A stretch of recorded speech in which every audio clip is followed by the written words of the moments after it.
Factory Gujarat की, victory Bihar की, अब नहीं चलने देंगे। यह है तेजस्वी यादव का नारा। जीतना बिहार से चाहते हैं, तरक्की देना गुजरात को चाहते हैं। आदाब नाजरीन, बात करते हैं बिहार इलेक्शन की। तेजस्वी यादव कहते हैं कि फैक्ट्री गुजरात में और विक्ट्री बिहार में ये अब नहीं चलेगा।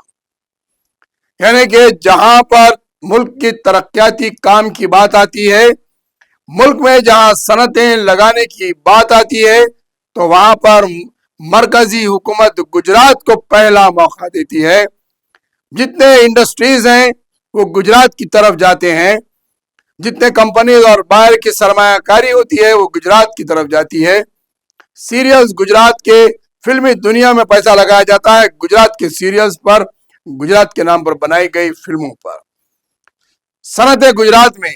लेकिन जीत के लिए आते हैं बिहार में, यह कहना है तेजस्वी यादव का। बिहार इलेक्शन में जहां मोदी का एक नारा है, तो वहीं पर तेजस्वी यादव का भी नारा है। देखिए तेजस्वी यादव क्या कह रहे हैं, फैक्ट्री गुजरात में, विक्ट्री बिहार में अब नहीं चलेगी।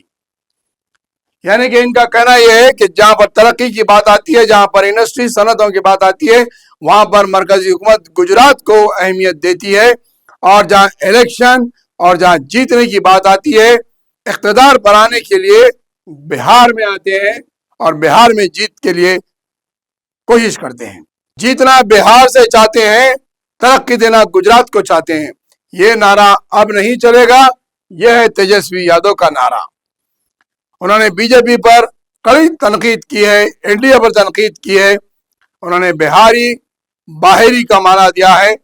बिहार का आदमी ही बिहार का चीफ मिनिस्टर रहेगा, ये इनका नारा है।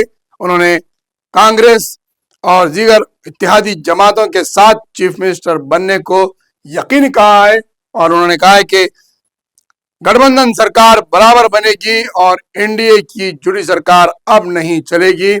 बिहार में बाहर का आदमी नहीं चलेगा। फैक्ट्री गुजरात की, विक्ट्री बिहार की अब नहीं चलने देंगे, ये इनका सबसे बड़ा नारा है। अब देखना यह है कि बिहार की आवाम क्या वाकई में फैक्ट्री गुजरात की, विक्ट्री बिहार की को शिकस्त देती है और बिहारी ही बिहार का चीफ मिनिस्टर बनेगा। क्या गठबंधन सरकार को भारी अक्सरियत से कामयाबी मिल सकती है? ये अहम फैसला वोटिंग के बाद ही पता चल सकता है।